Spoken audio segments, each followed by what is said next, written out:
some places weren't meant to be lived in.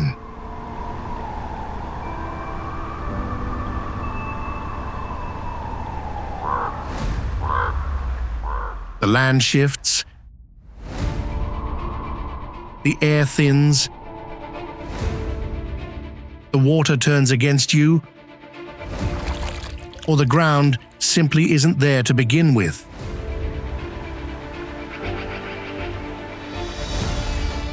And yet, across the world, there are communities that didn't just survive these conditions. They built entire lives around them.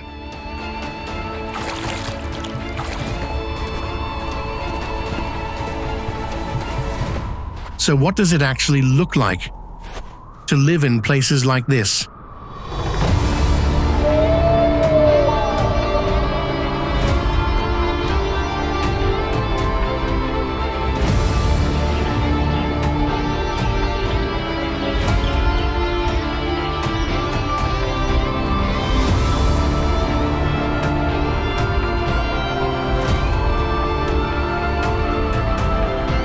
Today, we're going deep into villages that exist in environments most people would walk away from.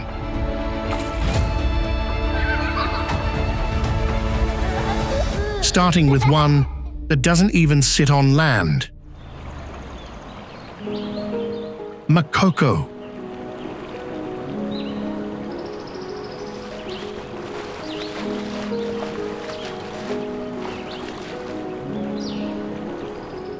Makoko floats.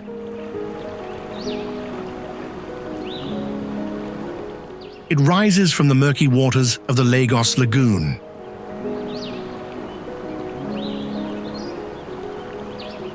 Here, homes stand on wooden stilts driven into soft, unstable mud.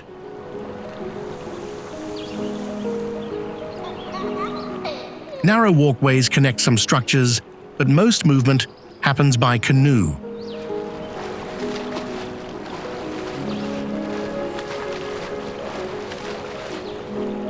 You wake up here, step outside, and the ground beneath you isn't really ground at all.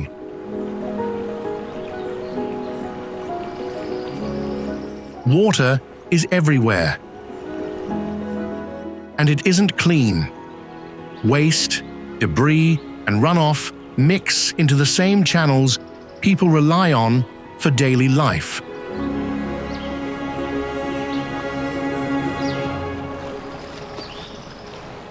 Children paddle through it. Families live over it. You don't separate your environment from your living space here. They're the same thing.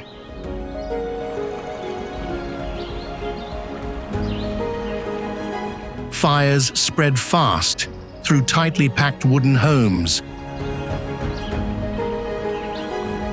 Storms roll in with little warning.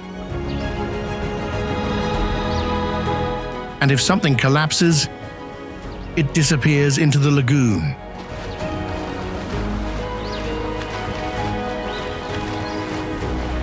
The Nigerian government has frequently attempted to demolish it, yet people stay. Fishing, small trade, and proximity to Lagos keep this place alive.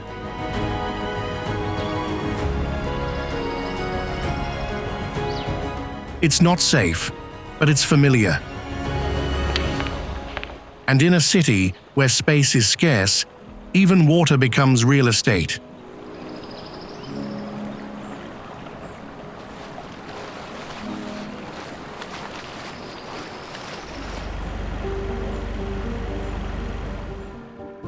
At over 5,000 meters above sea level, La Rinconada sits close.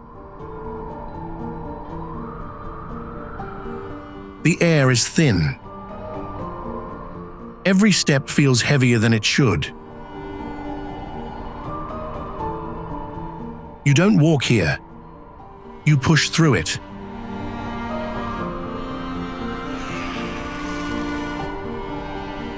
There's no formal infrastructure to speak of. No proper sewage system. limited electricity.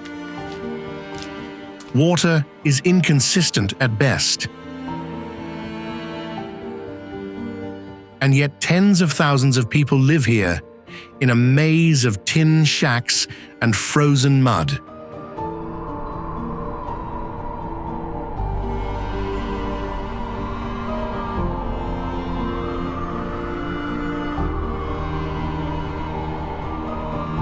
Mercury poisoning is a constant risk. Gold mining drives everything. Workers process or using mercury, releasing toxic vapors into the air and waterways.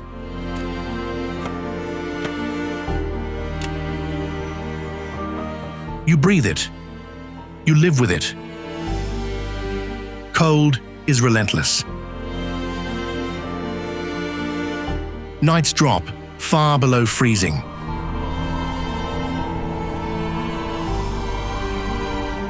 Oxygen levels stay low, and medical care is scarce.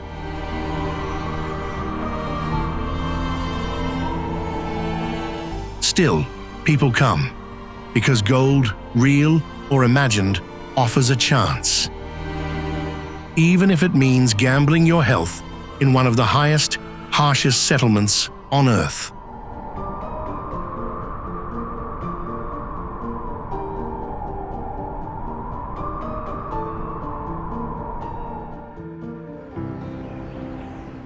Migingo Island is smaller than a football field. And yet, hundreds of people are crammed onto it.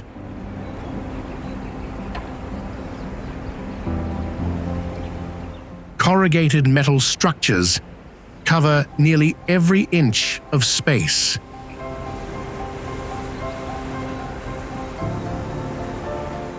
You don't have yards here. You barely have breathing room. Walk a few steps and you've crossed the entire island.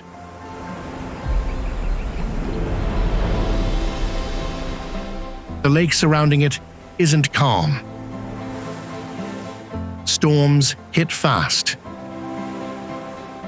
Waves rise without warning. Fishing boats disappear. And the water that sustains the community can just as easily take it away.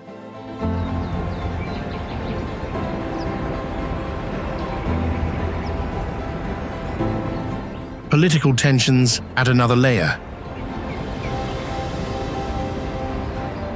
Kenya and Uganda both claim this tiny patch of land.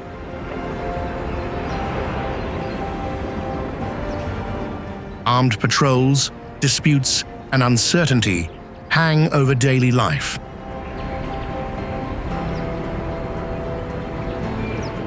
But fish are here. And where fish are, people follow. You work, sleep, and live shoulder to shoulder with strangers. Because leaving means giving up your livelihood.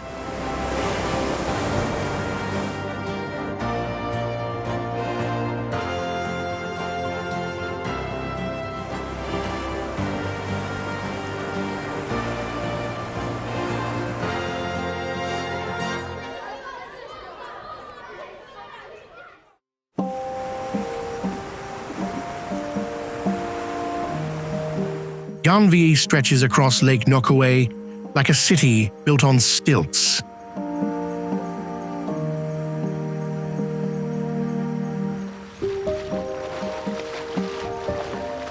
Thousands of homes rise above shallow water, connected by narrow channels where boats replace roads.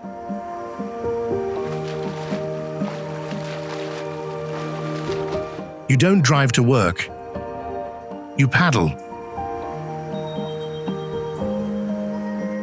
This wasn't built for convenience. It was built to survive.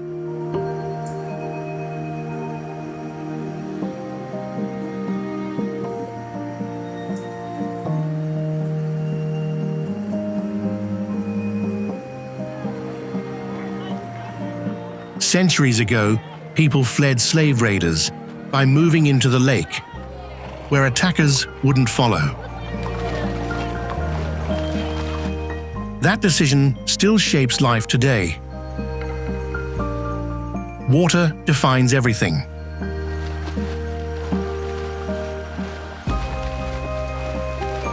Markets float. Schools stand above it. Daily routines depend on it. But sanitation is limited, and pollution builds in the same space people rely on.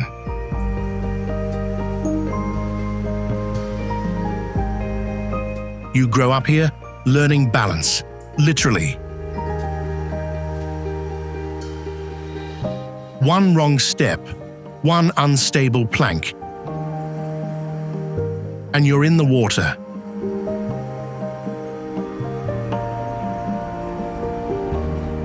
Yet for many, this is home in the purest sense. Passed down, protected, and adapted over generations.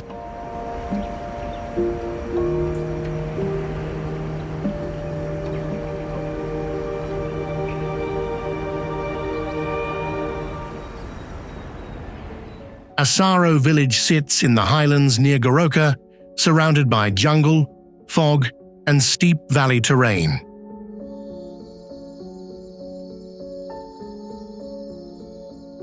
It feels isolated because it is.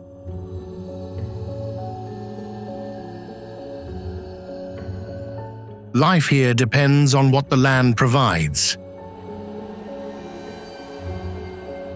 People farm crops like sweet potatoes, build with bamboo and other natural materials, and rely heavily on community knowledge.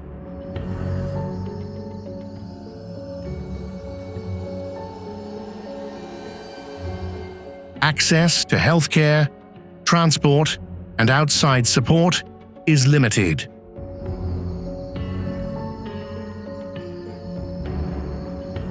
But the danger here isn't just physical.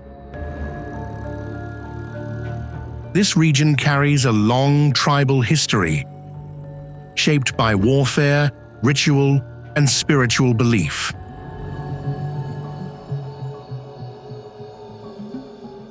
The Asaro mudmen, for example, originally used masks to intimidate rival tribes.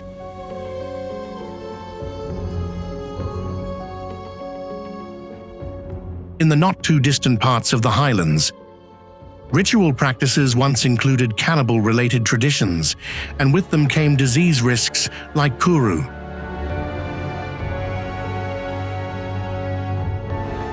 So when people talk about danger in Asaro, it isn't just about the jungle. It's about a way of life that still stands very close to its older roots.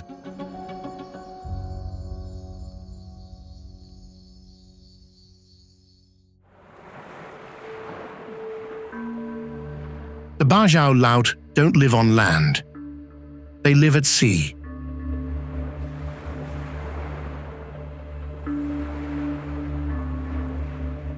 Entire communities drift between the waters of Southeast Asia, building homes on stilts or boats that move with the tides. You grow up here, learning to swim before you properly walk.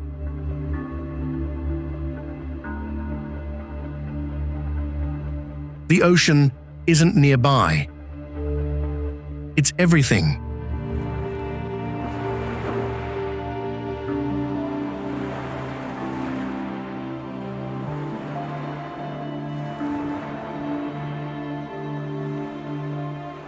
Food, travel, livelihood, it all comes from the water. But so do the risks.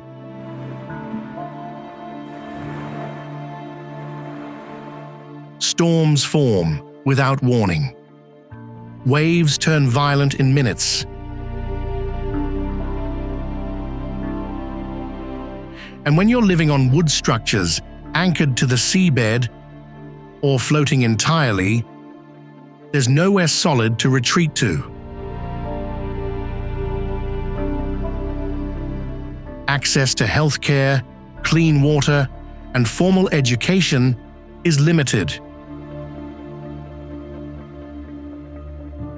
You're often far from any mainland support.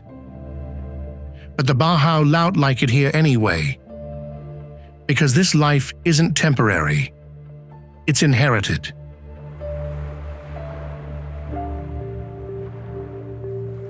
The sea isn't just where they survive, it's where they belong.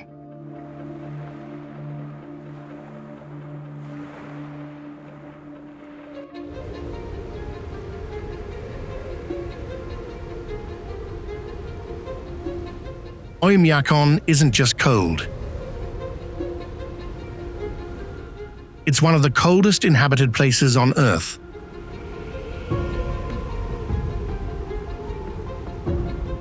Temperatures drop below -50 degrees Celsius.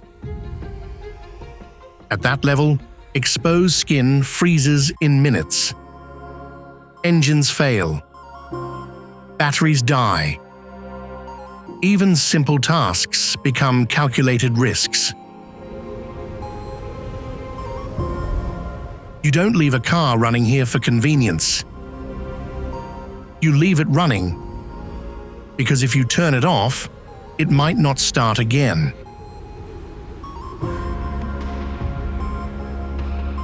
The ground stays permanently frozen. Plumbing is practically non-existent, with pipes freezing and bursting instantly.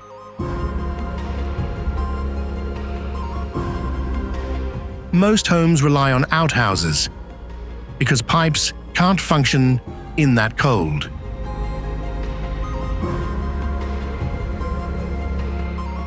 Daily life slows down. Movements are deliberate. You don't rush in Oymyakon, you endure it. And yet, people stay. Because this isn't a temporary hardship. It's a way of life shaped by generations who learned how to exist where most wouldn't last a day.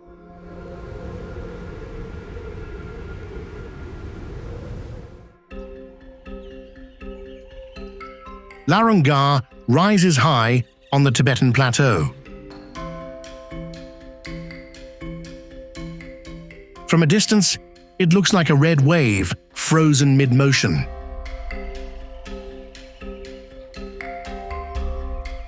Thousands of tightly packed wooden homes cover the valley, stacked along the hillsides at high altitude. It's one of the largest Buddhist institutes in the world.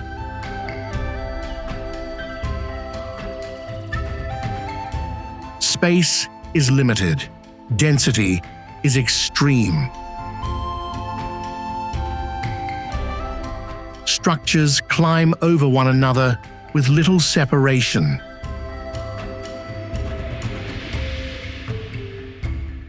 Fire risk is constant. One spark in dry conditions can spread quickly across the settlement.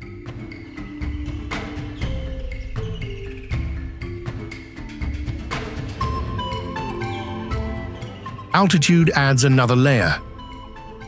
Oxygen levels are lower. Even standing still can feel like effort if you're not adapted.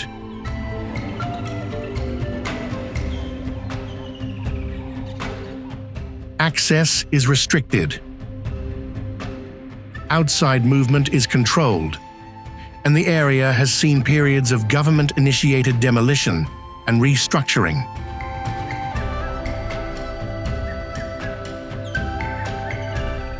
Still, people come. For study, for faith, for purpose.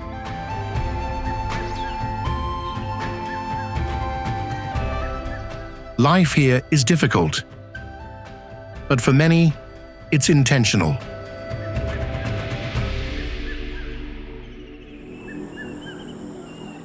Way Rebo hides inside a volcanic crater. You don't just arrive, you commit to getting there.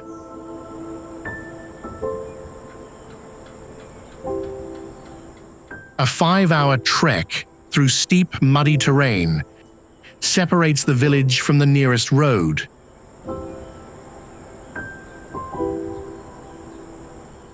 There are no shortcuts. Everything that enters or leaves is carried by hand.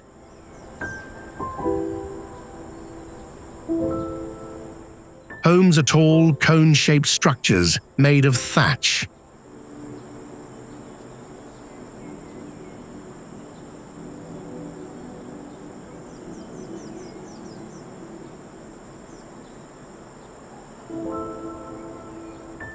Six of them stand at the center, surrounded by dense forest.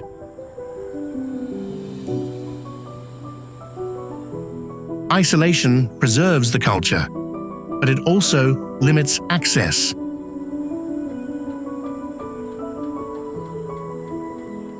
Food, supplies, and medical help aren't close by.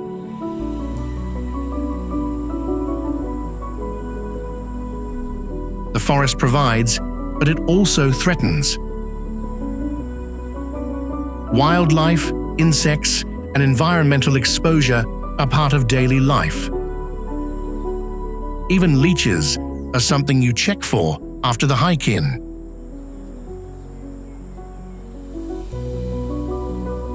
And still, people stay. Because isolation isn't just a challenge. It's what keeps their way of life intact.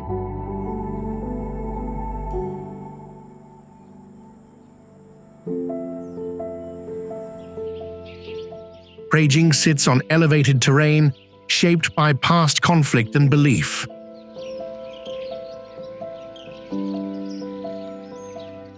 Villages here were built on hills for defense and to be closer to the spiritual world.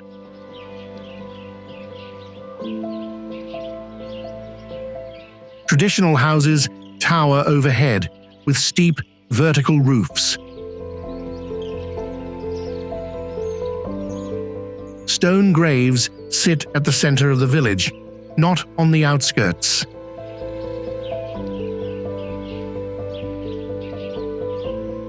Life here blends the living and the dead. Daily movement happens around sacred spaces. Some areas can't be crossed freely.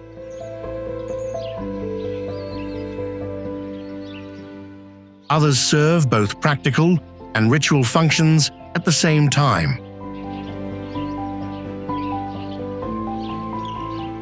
The terrain itself adds difficulty. Hills, uneven ground, and tightly arranged structures make movement deliberate.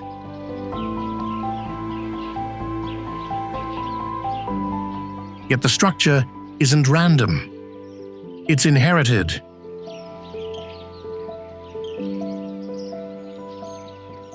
The people remain because their identity is tied to this place. Leaving doesn't just mean relocating, it means stepping away from a part of yourself that you can't let go.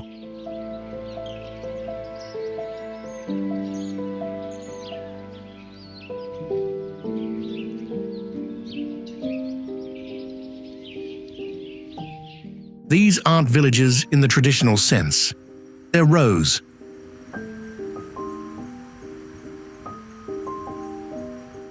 Long barrack-style buildings stretch across tea plantations, divided into small units known as line rooms.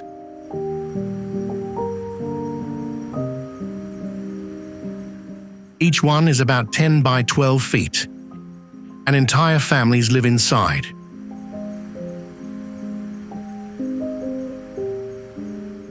Space is limited, privacy is rare, basic amenities are often lacking.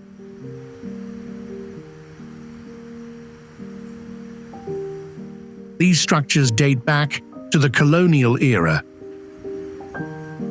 built to house workers brought in for plantation labor.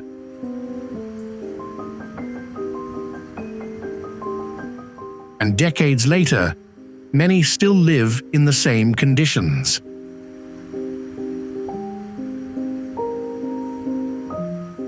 Infrastructure improvements have been slow. Access to better housing exists, but not at a pace that changes daily reality for most. And yet life goes. Here, it revolves around work. The plantation is still the center of everything.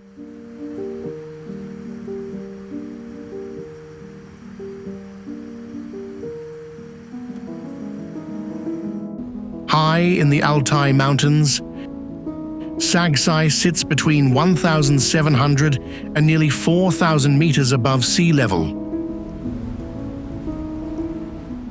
The land is wide, open, and unforgiving.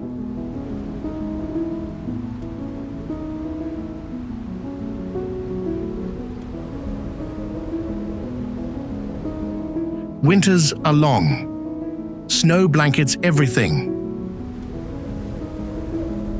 Food has to be preserved, stored, rationed.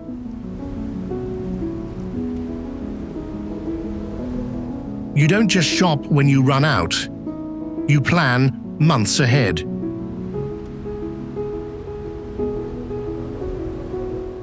The Kazakh community here follows traditions shaped by the terrain. Eagle hunters ride into the mountains after the first snow.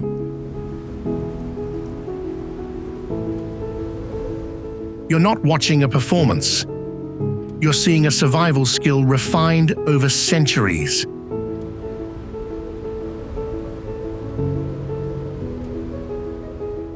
Isolation is constant. Distances are vast. Settlements are scattered. If something goes wrong, help isn't around the corner.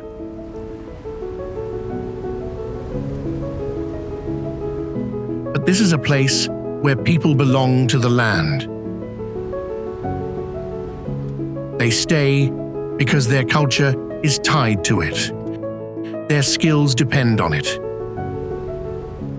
And leaving would mean losing something you can't replace.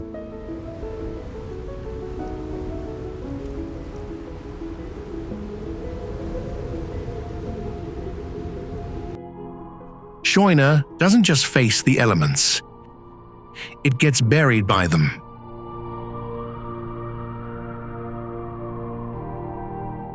Sand dunes stretch for over 10 kilometers along the White Sea coast. Winds push that sand into the village, covering homes overnight.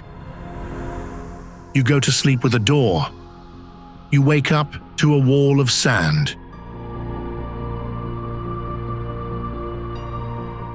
More than half the village is already buried.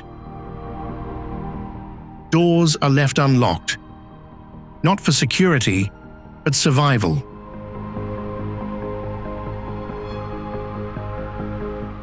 If sand blocks your exit, you need a way out fast.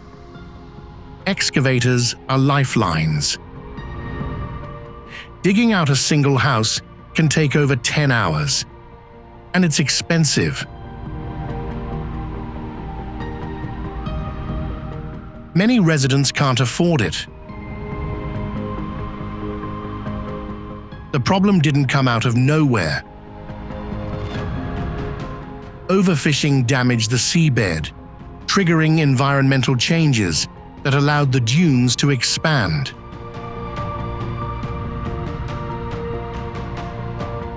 What used to be a fishing village of 1,500 people is now down to around 300.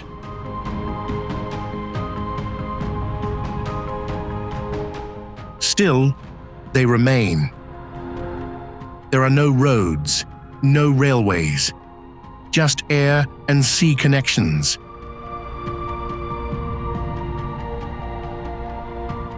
When conditions allow, you live here knowing the land itself is slowly swallowing everything.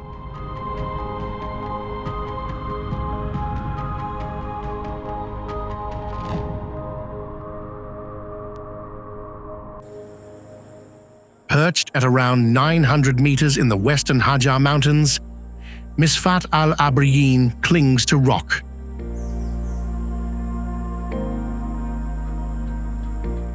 The terrain is steep, paths are narrow, houses are built from mud, stone, and saruj, some over 200 years old.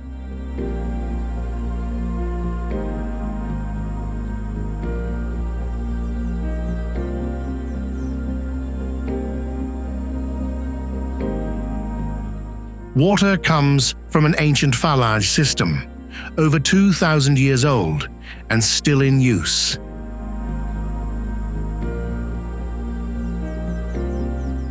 It feeds terraced farms carved into the mountainside.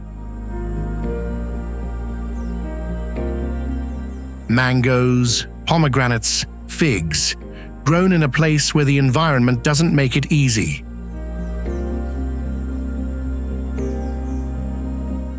Wind can shift suddenly. One moment, it's still. The next, it's howling through the valley, bending trees and forcing people indoors.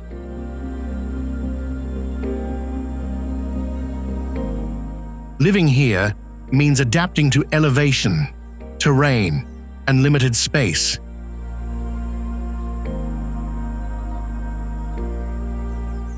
You don't expand outward. You build into the mountain. And every step you take reminds you how little margin there is between stability and a fall.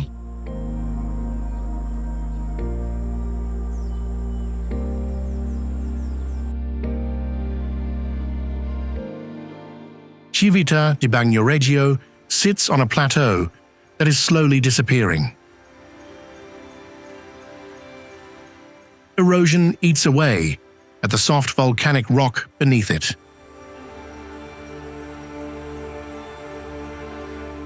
Landslides aren't rare. They're expected. The only way in is a long pedestrian bridge. No cars, no shortcuts. You walk in and you walk out.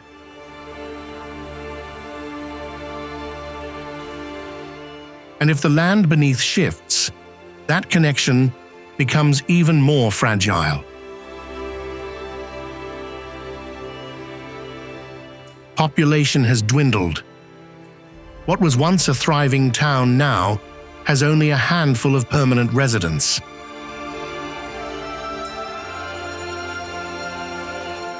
Others come and go, but few stay long-term.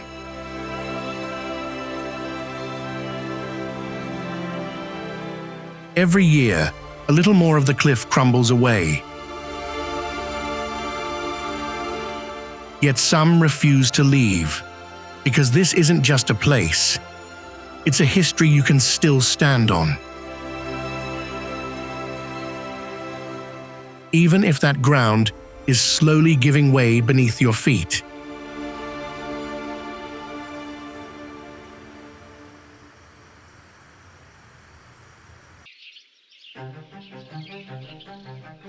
Ronda sits high in the mountains of southern Spain, perched on a plateau, split clean in two by a deep gorge carved by the Guadalquivir River.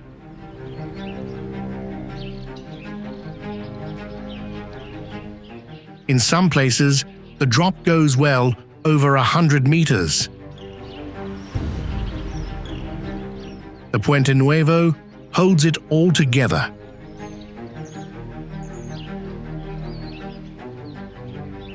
A massive stone bridge stretching across a canyon roughly 400 feet deep. It looks permanent, like it's always been there.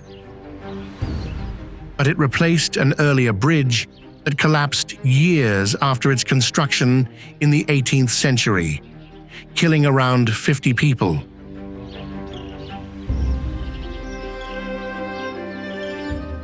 Paths run along the edge of the gorge.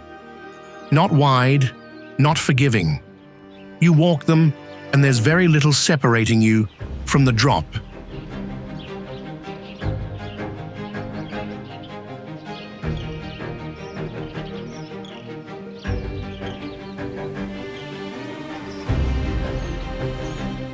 But generations have lived here, adapting to the terrain rather than trying to change it. Because once you've stood on that edge and looked out across the gorge, you understand something.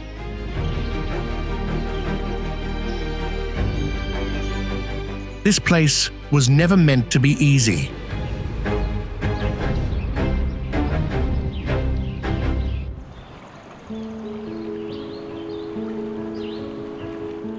From a distance, Oya looks like something carefully placed. White homes stacked along a cliff, sunlight bouncing off smooth walls, the sea stretching endlessly below.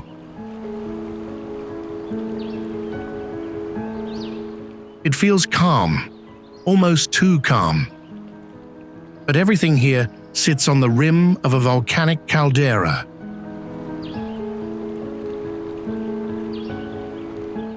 The cliffs were formed by violent eruptions, and the ground beneath hasn't gone quiet.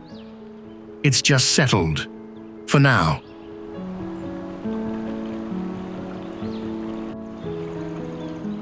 Earthquakes, landslides, even the possibility of renewed volcanic activity all sit in the background.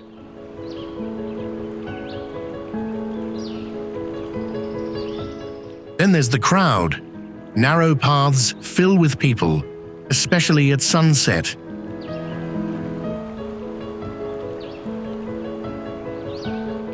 You're moving shoulder to shoulder, right along edges that drop sharply into the sea.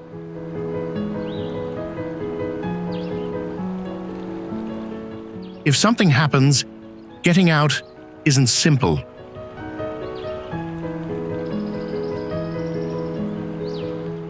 Still, life carries on.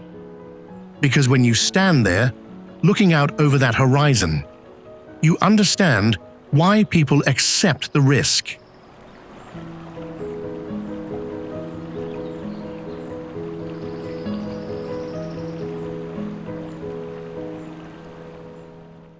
Unlike Oya, Monemvasia doesn't reveal itself right away.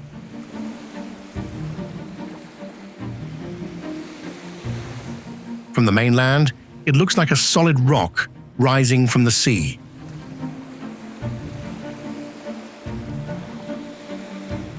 No obvious town, no clear signs of life. Everything is hidden behind it. The only way in is a narrow causeway and a single entrance. One path, one way out. You cross it, and you step into a place that has survived for over 1,000 years by being hard to reach.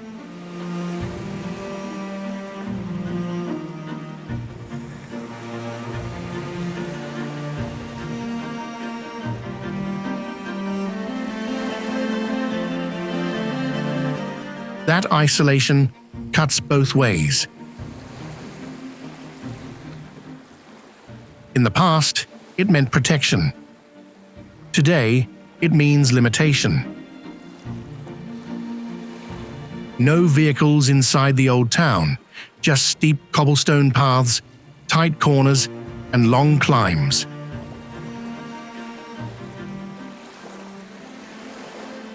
If you live here, you learn quickly. Nothing is convenient, but that's the trade-off. You gain history, permanence, and a kind of quiet. Most places lost, a long time ago.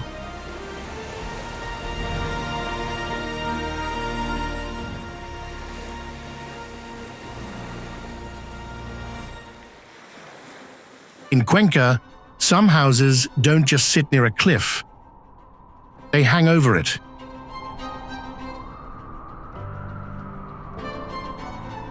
Built in the 14th century, these structures cling to limestone edges above a deep gorge.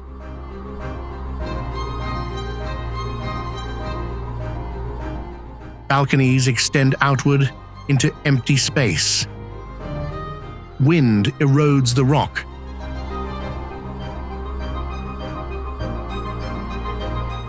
Over centuries, the cliffs have worn down, leaving parts of these buildings suspended in ways that feel temporary, even after hundreds of years.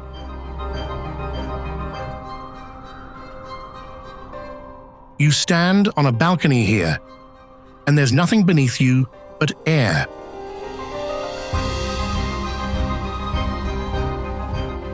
Originally, space constraints forced builders to use every inch available. They built outward because there was nowhere else to go.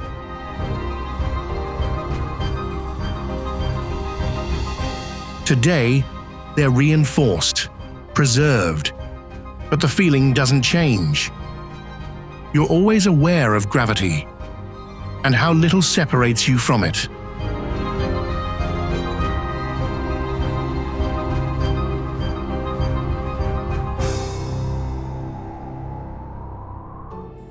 Morano Calabro doesn't look dangerous at first glance.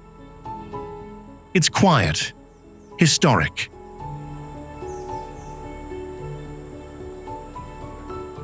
Built in layers that climb a steep hillside. A kind of place where time feels slower.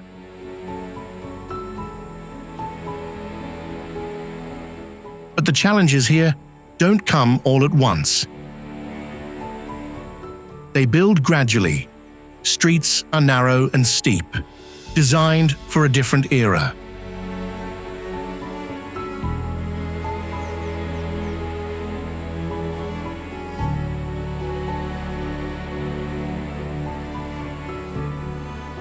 Driving through them takes patience. Walking them takes effort. And for anyone with limited mobility, they can feel almost impossible.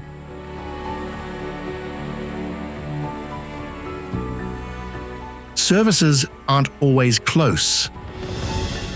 Hospitals, transport, even basic conveniences can require travel. And with fewer people staying long-term, maintaining infrastructure becomes harder.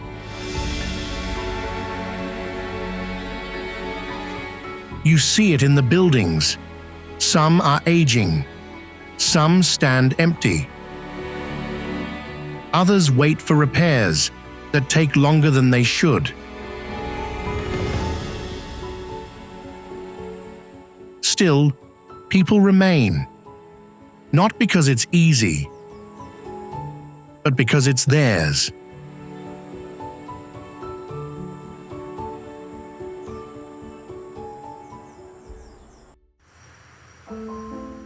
In the Dolomites, the danger doesn't stay still.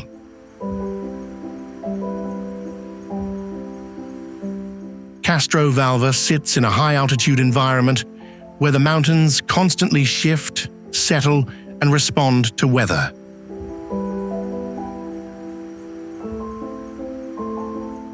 Snow builds up through winter.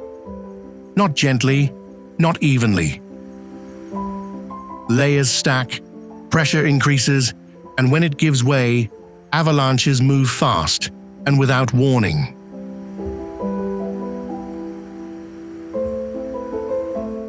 Rockfall is another reality.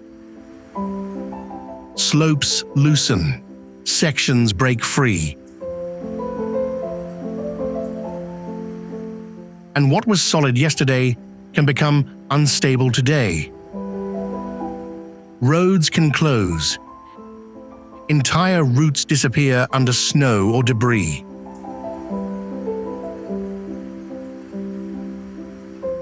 You plan your day around conditions, not schedules.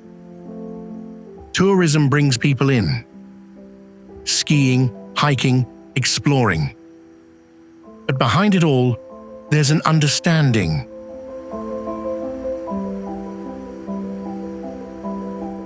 You're moving through a place that doesn't adjust itself for you. You adjust to it.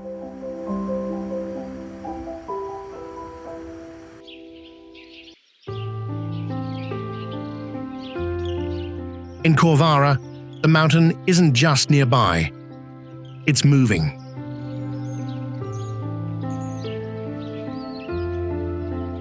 Above the village, a massive landslide stretches across more than 2 square kilometers.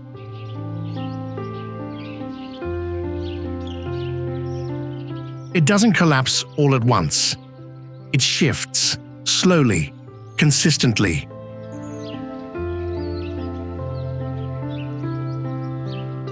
Some areas move a few centimeters a year, others more than a meter.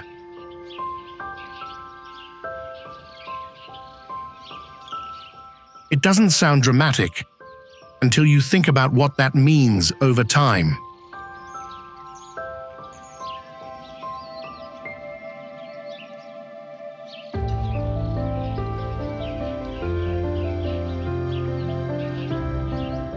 Roads crack.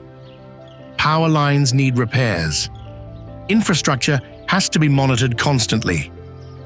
Engineers track movement with precision because ignoring it isn't an option.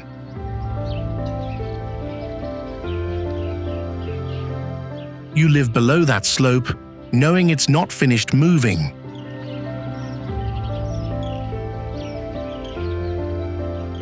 And yet, life continues. Ski lifts run. Shops open. People come and go, often unaware of what's happening above them.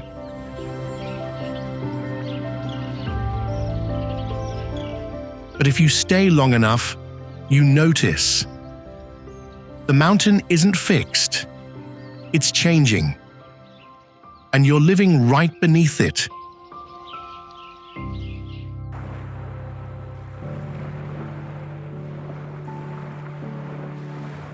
Some cities spread outward. Yanjin couldn't. It's trapped between a steep mountain wall on one side and a fast-moving river on the other.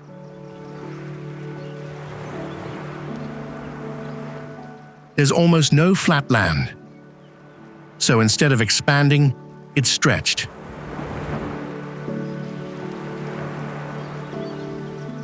Buildings line the river in a narrow strip, sometimes just a few hundred feet wide.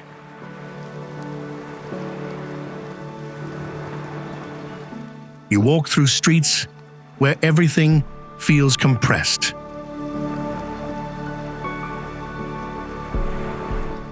Homes rise vertically, shops stack along the same path, and behind it all, the cliff looms.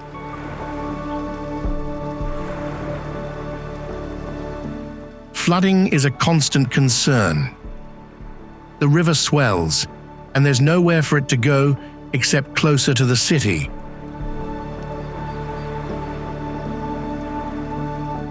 In the past, it has already forced people to move to higher ground. Earthquakes add another layer. Dense construction in a confined space means any shift in the ground carries more risk.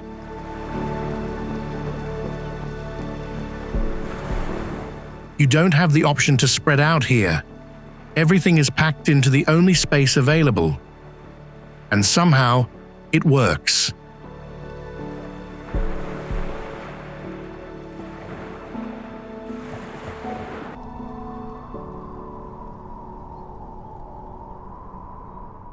We've seen isolation before, but Huacachina exists in a different kind of isolation.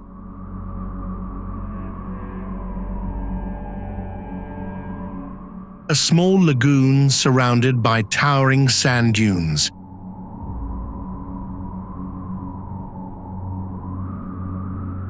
A pocket of life in the middle of a desert that doesn't support much of anything.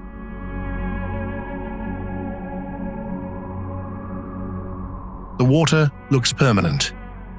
It isn't.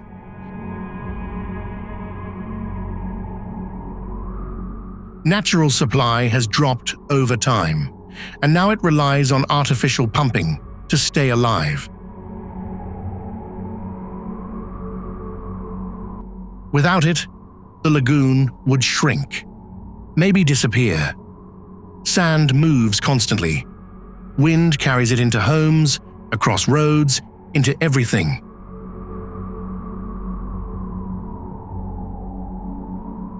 You clean it out, and it comes back again. The village itself is small. Most people rely on nearby Ika for daily needs, supplies, services, anything beyond the basics. It all comes from outside.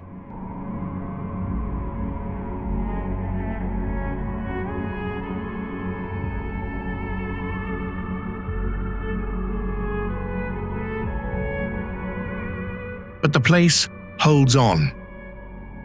Because as long as that water remains, even artificially, it creates something rare, a reason to stay.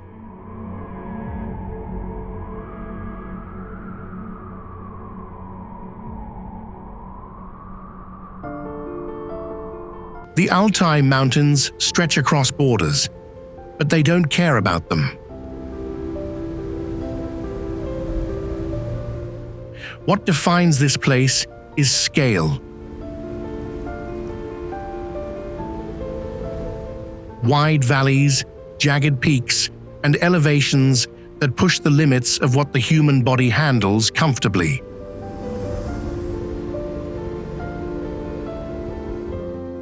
Oxygen thins, temperatures drop, and winter takes over for months at a time.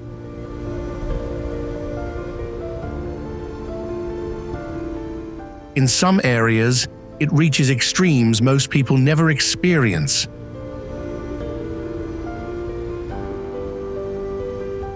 Cold deep enough to change how you think, how you move, how long you can stay outside.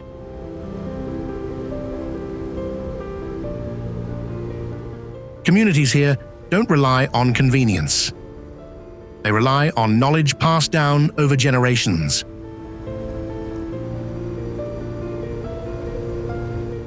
Herding, migration, timing, knowing where to go and when. But even that is changing.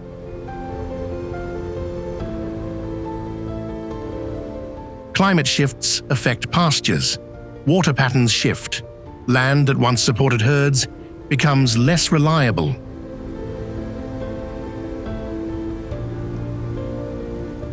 Add to that the risk of earthquakes, landslides, and isolation, and you begin to understand the balance.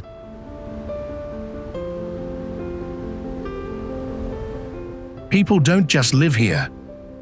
They adapt constantly.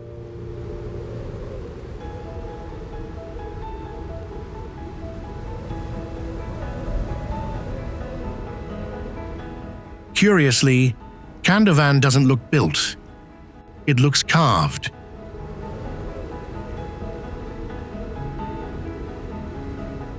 Homes are cut directly into volcanic rock, shaped over centuries into cone-like formations.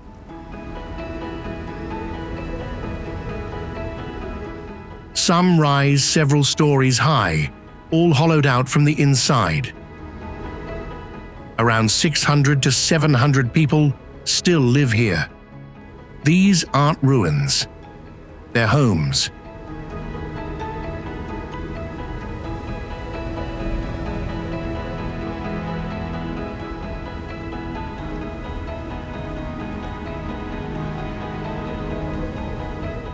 Winter brings heavy cold.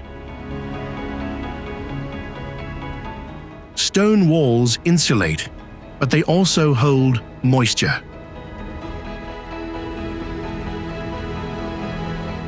In spring, water can seep into thinner sections, dampening interiors before drying out again in warmer months. Space is tight. Paths wind through narrow passages and uneven steps. Moving through the village takes attention. You don't rush it.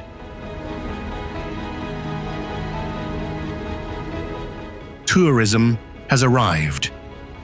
Visitors come to see something that feels almost unreal. Some homes double as shops or guest spaces now.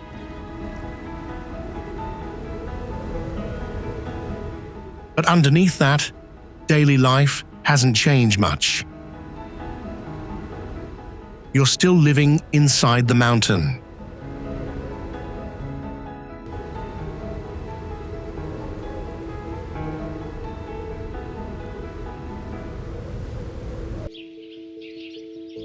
Aogashima is built inside a volcanic crater. Not near one, not beside one, inside.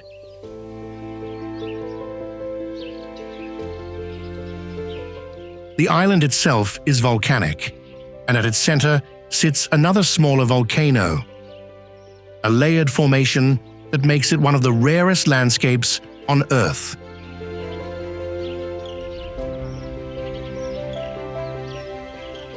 Around 160 people live here. Access is limited. Ferries don't always make it through rough seas.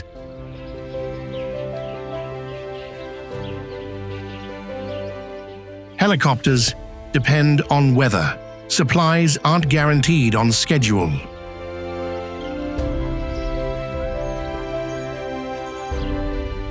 The last major eruption forced everyone to leave.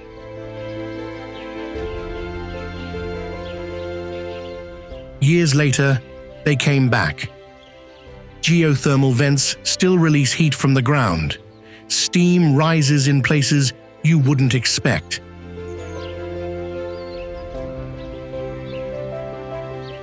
It's a quiet reminder that the system is still active. You live here knowing the history, knowing what happened, and choosing to stay anyway.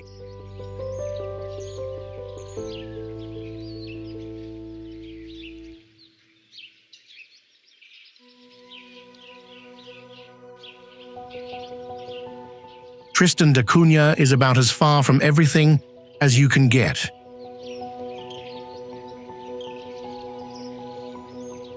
Over 1,500 miles from the nearest inhabited land.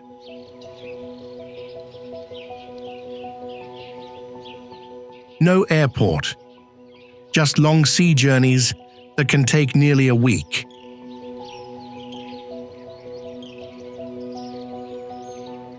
Around 250 people live here. One settlement, one community.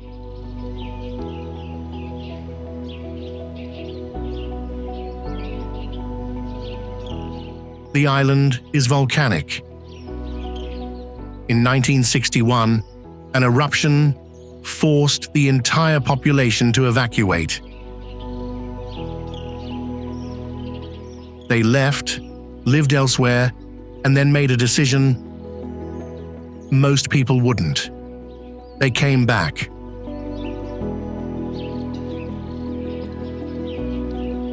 Weather can turn quickly. Strong winds, heavy rain. Conditions that make travel difficult and sometimes impossible.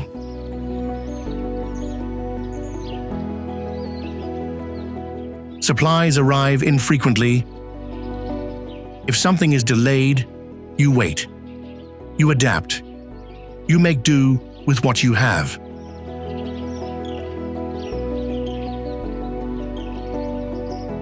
Life here depends on cooperation. Fishing, farming, maintaining the community.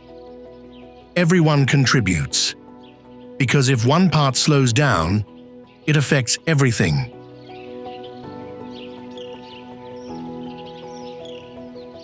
It's isolation in its purest form. And for the people who live here, it's home.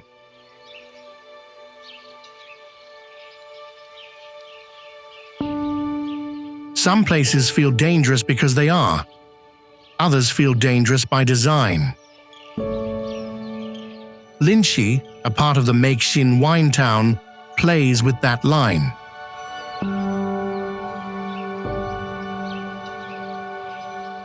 Structures stretch across elevated terrain, with walkways that expose you to open drops below.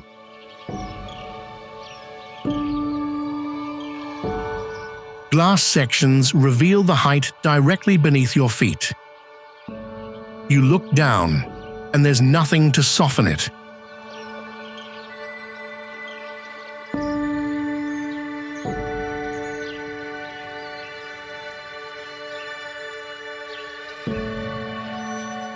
People move through narrow pathways, adding pressure to spaces already built for spectacle.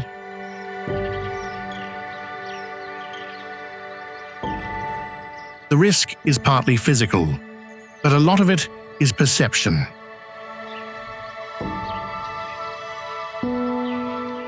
Still, perception matters, because when you're walking across something transparent, hundreds of feet above the ground, your body reacts the same way, whether the danger is real or not.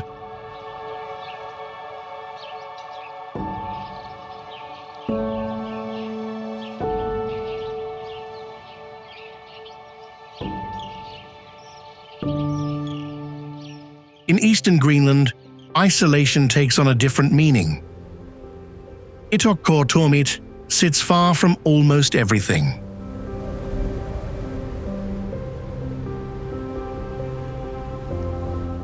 For much of the year, sea ice blocks access completely. Ships can't reach it. Flights are limited.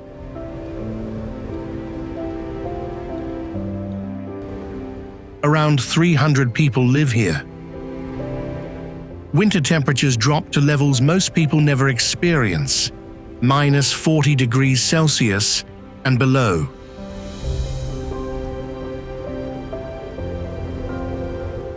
Cold that doesn't just surround you, it defines how you live.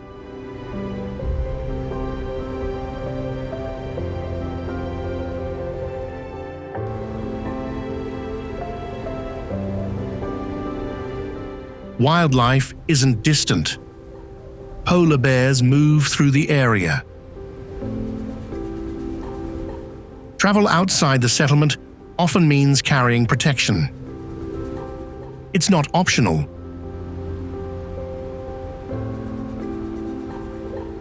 Food is expensive. Supplies come rarely. Hunting fills the gap. Seals, whales, sometimes polar bears. But even that carries a cost.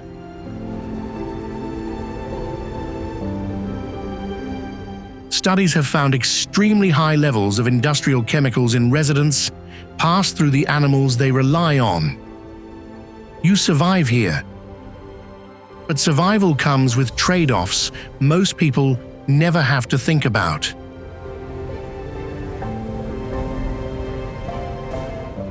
And still, the community remains.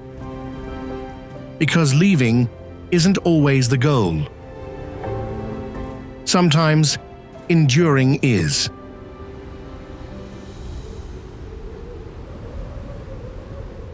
Danger doesn't always drive people away.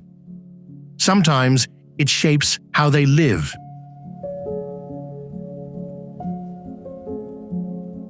It defines routines, decisions, even entire cultures.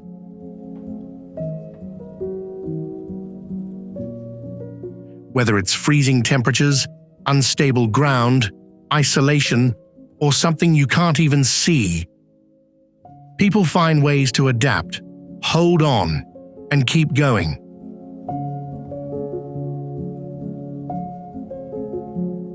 And maybe that's the real story here. Not just how dangerous these places are, but why people stay anyway.